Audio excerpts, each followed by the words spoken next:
ఈరోజు మరి 3 నెలలు అయింది 90 రోజుల పాలన. మరి చంద్రబాబు నాయుడు గారు 90 రోజుల పాలన బాగుందని ఎక్కడ చూసినా పత్రికల్లో మరి అన్నీ కూడా సమావేశాలు పెడతా ఉన్నారు. మరి 90 రోజుల్లో ఎర్రమట్టి దొంగలు ఏమైనా పట్టుకున్నారా? పోనీ ఎర్రమట్టి దొంగలు ఇప్పటికీ తవ్వుతా అంటే ఏమైనా ఆపారా? లేదా అప్పుడు తయారు చేసిన డంపుల్లో ఇసుక ర్యాంపుల్లో ఎక్కడైనా ఉందా? వీళ్ళు కూడా దాన్ని కొనసాగిస్తూ ఉన్నారు.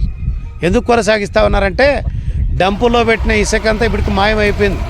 ఎక్కడ మరి బత్తలపల్లి దగ్గర ర్యాంప్ ఉంది రోడ్లో, ఆ దాంట్లో ఒక్క బండి ఒక ట్రాక్టర్ ఇసుక కూడా మిగల్లా.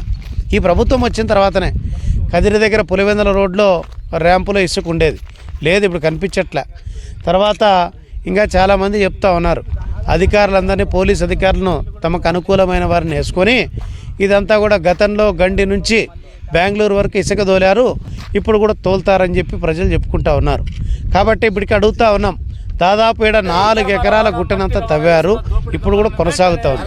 రోడ్డు కాంట్రాక్టర్లంతా కూడా ఈ మట్టిని వాడుతూ ఉన్నారు, వారికి అనుమతులు లేవు. ఖచ్చితంగా చర్యలు తీసుకోవాలా. చర్యలు తీసుకోకపోతే దీనిపైన పెద్ద ఎత్తున పోరాట కార్యక్రమానికి రూపొందిస్తాం.